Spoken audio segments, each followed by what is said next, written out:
guys, what's up? It's me, MJFANGIRL, and I know I said I wasn't going to do a reaction, but I just felt compelled to do this one. Today I'm going to be reacting to an interview that I feel like we really never talk about. This is off the wall era, meaning when really things were just getting started for Michael Jackson and his adult solo career. Did you guys see? Off the Wall hit 1 billion streams. Let's talk about it. Stay tuned, you're now watching MJFANGIRL TV. Girl, you got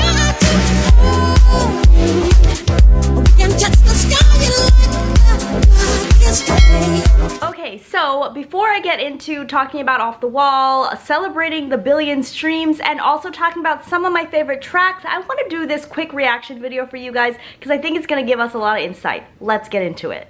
5. Sylvia Chase has a report on that group and its star, Michael Jackson. Michael Jackson is a superstar, and the group is sensational. But you have to give a lot of the credit to the original Jackson, too, Mr. and Mrs. Joe Jackson, the parents who turned 5 of their boys into polished entertainers who made their first big score on national television 10 years ago. Wow. But right now, here they are again singing The Love You Say from their new album, ABC.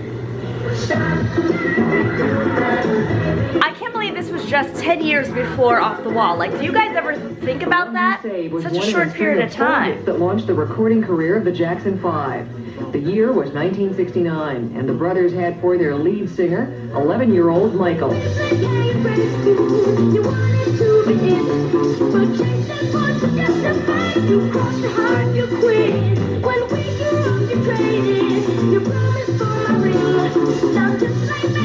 For a decade now, they've enjoyed success, but the group has shed its bubblegum soul image.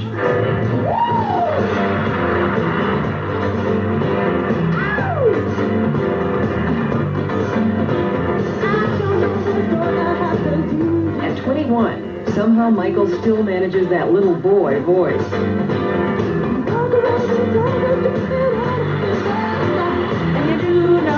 I wish I could see this concert. By the way, you guys, I was supposed to be seeing the Jacksons in concert tonight. The concert got canceled, so shout out to the Jacksons. I didn't even realize this part was going to be in it, but... Grown-up Jacksons now exert total control of their product, writing, arranging, and producing music that fits any radio playlist, from contemporary to disco. This hit, Shake Your Body Down, is a 2 million record seller. In 10 years, the Jacksons have sold 93 million records. Wow. More than any group but the Beatles. Their current tour, 51 cities in 2 months, will gross about $7.5 million. Wow. In the backseat of a limousine after the concert, I learned how it all began 16 years ago from Marlon Jackson. One day, our television in Gary, Indiana, broke down, and we took it to the shop. The guy was late fixing it, so we started singing country western around the house with our mom. Cotton Fields Back Home, those country western songs. And then we just kept singing and practicing. Kate Jackson persuaded her husband, a weekend musician himself, to take over the act. A steelworker, Joe started moonlighting as his son's manager. It's his full-time job now. I decided to deal with the boys as much as I possibly can as far as rehearsing them and getting them prepared to be in show business. Did they resent it? Yes. They did? Yes. My father started rehearsing every day after school. Other kids would be outside playing, and they would tease us, oh, you're doing this, you're not going to get nowhere, you're not going to... And we just rehearsed every day. I feel like that was unfair. They should have let Joe finish his thought, because what else came after that? They resented it, but, and...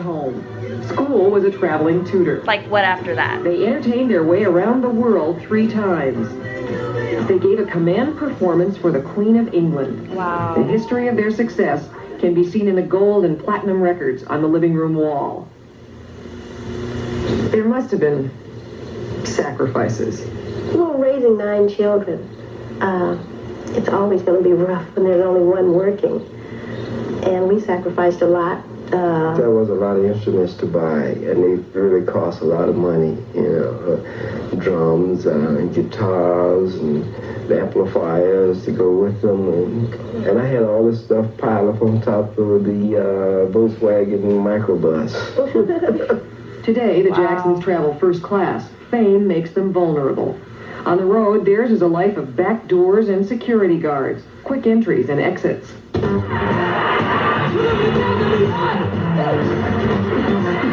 Man, this is just exciting seeing this, you guys. Like, Flirtation undoes even the most elaborate security system.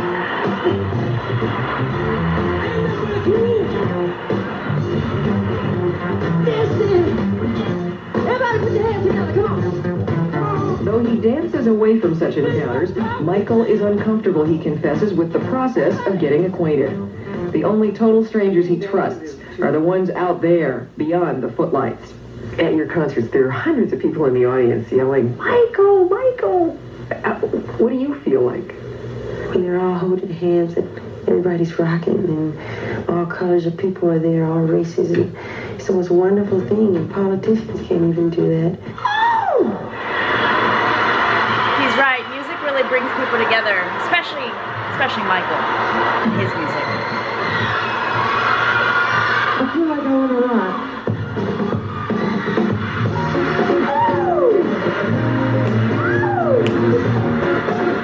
Michael cut an album without his brothers in August. It's called Off the Wall, and it's headed for triple platinum, meaning 3 million sold. This song, Walk With You, is from the album.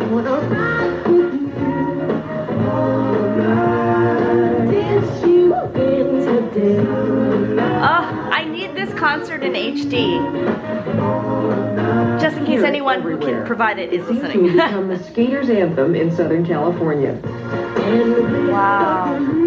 2 months after its release, Rock With You is still climbing the charts. You know that. So we can rock forever on.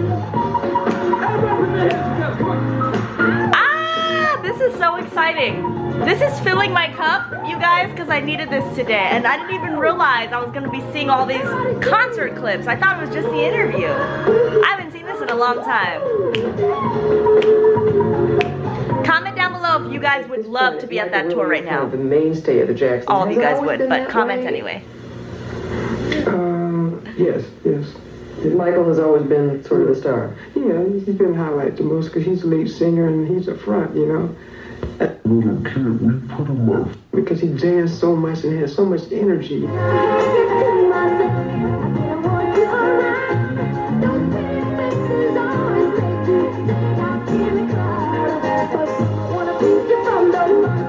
He was so mature as a performer that in the early days, people called Michael a 45-year-old midget.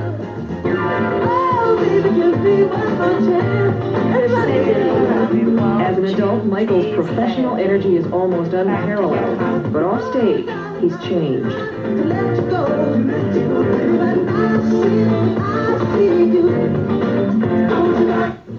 Michael's quiet now.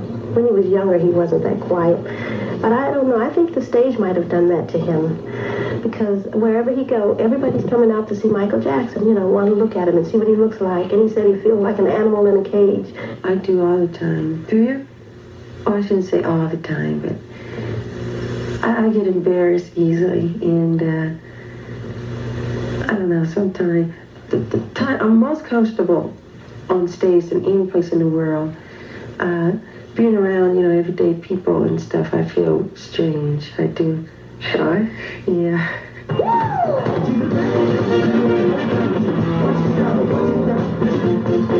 It's hard to look at these sophisticated men and believe that for some of them, dating and driving privileges were withheld until the late teens.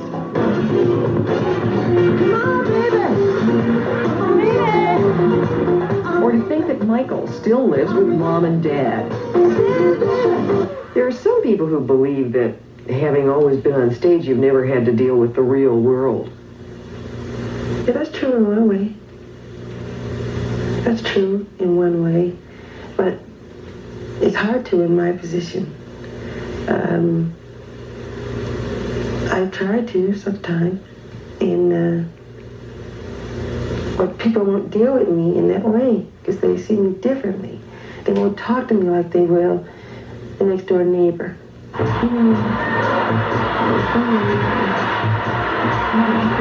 On stage means the greatest place in the world. It's just you just light up on stage. It's magic. It probably was just such a like release to be able to really like be himself and not have to worry about like that one-on-one interaction, wondering like what do people really want from him, what are they thinking in that moment. This is more of like him giving to the audience, you know? Michael's own composition.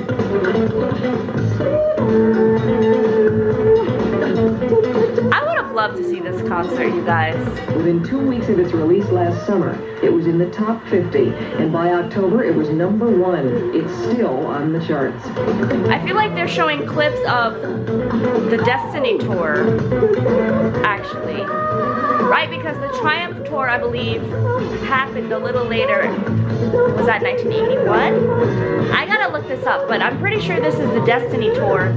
Well, unless they've mixed clips, Destiny and Triumph. I'm not sure. Comment down below if you know. Comment down below if you've gone to either one of these shows. And if so, if you went to both, which one was better? I tend to love Triumph. The Jackson's live album is like my favorite. So I love all that, but I'm not that familiar with the Destiny tour, especially not the second leg. Do you ever want to stop? No. Don't stop till you get enough. You're mad enough. No way. No way.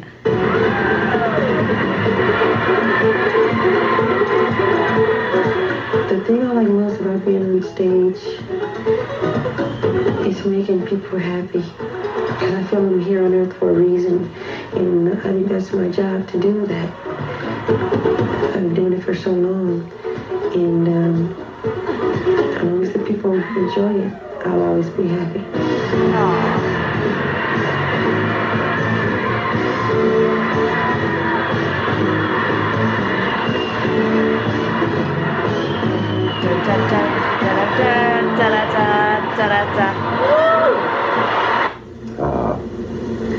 Next, to report on an... Alright, you guys, so I really enjoyed that interview. Off the Wall era, it just goes to show you, you guys, that Off the Wall era had a certain essence, a certain type of vibe to it. I feel like there was that newness, that was that excitement that was in Michael, and that passion for the music and being on stage, and just that new like exploratory phase of, okay, right now, as the Jacksons, you know, it's been 10 years since our debut. Now we are writing our own songs, producing them. We're getting able to, who knows, maybe they were choreographing a lot of their own stuff, really getting a more on-hands experience than they did in the previous years at Motown. And now with Michael coming out with this solo project and it doing so well, and you know, you hear the news clip, Sylvia Chase mentioned that, was it Rock With You? Or yeah, Rock With You was like the skater's anthem in Southern California. I think a lot of people at this point still regarded Michael as a part of the Jacksons and the Jackson 5, which he still was at that point, but the fact that he had this huge breakout album was big, and it was a moment, I think, of people not knowing what was next on the horizon, including Michael. And even though he had those big dreams and those big ideals, I think it really wasn't until after I've read. So from what I've read, it wasn't really until after he didn't win a certain amount of awards or those Grammys. I think he didn't get any Grammys for Off the Wall, if I believe. I think he got American Music Awards, but I'm not sure about Grammys. But I believe that after he didn't do it what he expected at the Grammys for Off the Wall, then he went into his plan to create the best-selling album of all time, and that he did next album, obviously Thriller. And so, yeah, I wanted to watch this because, you guys, I really love Off the Wall. I love the album. A lot of people do. But it really means a lot to me because it's still got those really true R&B roots. I love the R&B sound from Michael. Off the Wall just has so much of that, and it has like that mellow music, that chill music that you can just like drive down the highway to, and just like really just, I don't know, just chill too. And so recently, actually I think it was just today, I saw online that the Off the Wall album has actually hit 1 billion streams on Spotify. So I wanted to take the time out to not only do this reaction, but tell you guys a little bit about my favorite songs from the album. So number one, my favorite song, these are in no particular order, but if I'm gonna talk about, let's say my top, because there are 10 songs on the album, so let's do a top 3. I'm gonna say my first favorite song is going to be Working Day and Night. I love Working Day and Night. I love how it sounds performed live. It might just be one of my favorite songs that Michael performs live. If you talk about Michael's solo songs, I just love that song. It's high energy, it's exciting, and yeah, I love it. I will say also that I have a lot of memories attached to that because of the Making of Thriller documentary. They kind of show like a lot of different behind the scenes parts of Michael getting ready for the Thriller music video, like him getting his makeup done and all that stuff. So I kind of have that in my mind as a visual, and that's kind of rare. Usually for me, I tend to like songs that have a visual attached to them, like obviously music video. And so the fact that this doesn't have one, but it has like that memory for me is really cool, and that's why I think it means a lot to me, just because it gets me in a good mood. It's high energy, it's exciting on stage, and that's that for Working Day and Night. Now the next song that I think is like one of my top 3 definitely is going to be Rock With You. I think Rock With You would be in a lot of people's top 3 songs from Off the Wall, just because it's smooth, it's mellow, it's a vibe. It's just everything, and I love the way Michael's voice sounds on it. And there's a part that speaks to me because I also have a memory attached to this. And again, I think when we talk about favorite songs, a lot of how we determine our favorites has to do with like the memories that we have associated with them. And for me, I remember I always liked the song, but after Michael passed away, I went to a party in that August of that year, which was on his birthday. I think his birthday in 2009 actually was on a Saturday. And so there was the Spike Lee event, the Brooklyn Loves Michael Jackson party, and then there was a Q-Tip DJ'd event that night. It wasn't Webster Hall, what was it? I forgot what the name of the place is. It's like PlayStation Theater, I don't know what it is now. The Q-Tip party is where I heard Rock With You, and it just took on a different meaning for me because he played this part a cappella, and it was the part when it says, and when the groove is dead and gone, you know that love survives so we can rock forever on. And to me, that is Michael Jackson, right? Like, even though he's no longer here in the actual physical form, you know, he's not here on earth with us, the music and the legacy, they live forever and ever, and we're still rocking to him to this day. So that's what Rock With You means to me, and that's why it's a part of my top 3. Okay, now you guys are gonna be surprised, but I love this song, and I think a lot of people are gonna be like, what? It's the Falling in Love. Hear me out, you guys. This duet is just magic. I love Michael Jackson in a duet because I love like that like back and forth conversation and the call response. It kind of brings me all the way back to like the Jackson 5 days where Michael was the lead, Jermaine was the lead, but they kind of did like that, like, you know, that conversation type of lead where they were almost responding to each other, like coming right after each other. If you know what I mean. A lot of groups don't really do that today, but the Jackson 5 were pretty much famous for that type of style. And so it takes me back to that because I love the Jackson 5 music and stuff. And so to hear Michael do a duet is really cool. I love the premise of the song. When I was in high school, I used to listen to it, and I would just, you know, of course, all the teenage crushes and stuff that didn't work out, you'd just be like, oh, it's the falling in love that makes me cry, cry, cry, and even though it was unrequited love. Anyway, I like the song, and I think it's bubbly, it's joyful, and I think it's a sleeper hit. I feel like it would have done really well on radio. I'm not sure, maybe back in the day it did do well on radio. Comment if you know, because I've noticed in the comments a lot of times I'll say, oh, I wish this had been played on radio, and when you're not there in the era, you don't know, right? And so for me, I wouldn't know if that was played. So I would really love to know, you guys, was this played on your R&B and hip hop, or was this played on your R&B or adult contemporary stations? Was this played on pop stations? Let me know, because they tend to do that, especially with Michael Jackson albums. I remember I was 14 when Invincible came out, and they used to play a number of songs on the radio that were not singles. You know, they'd play Heaven Can Wait and You Are My Life on WBLS 107.5. I remember back in the day, like on the Quiet Storm at the nighttime shows. So anyway, I got off topic, but Comment down below, you guys. Let me know, again, what you guys thought about this Sylvia Chase interview. Let me know what you feel about Off the Wall era. And let me know, are you part of the Off the Wall gang? Like, are you a part of one of the people that streamed Off the Wall a billion times on Spotify? This is the 3rd album from Michael to reach this milestone, and I'm so happy. Again, thank you guys for rocking with me here on this channel. We choose to celebrate Michael Jackson each and every day. And until next time, I'll see you guys later. Bye.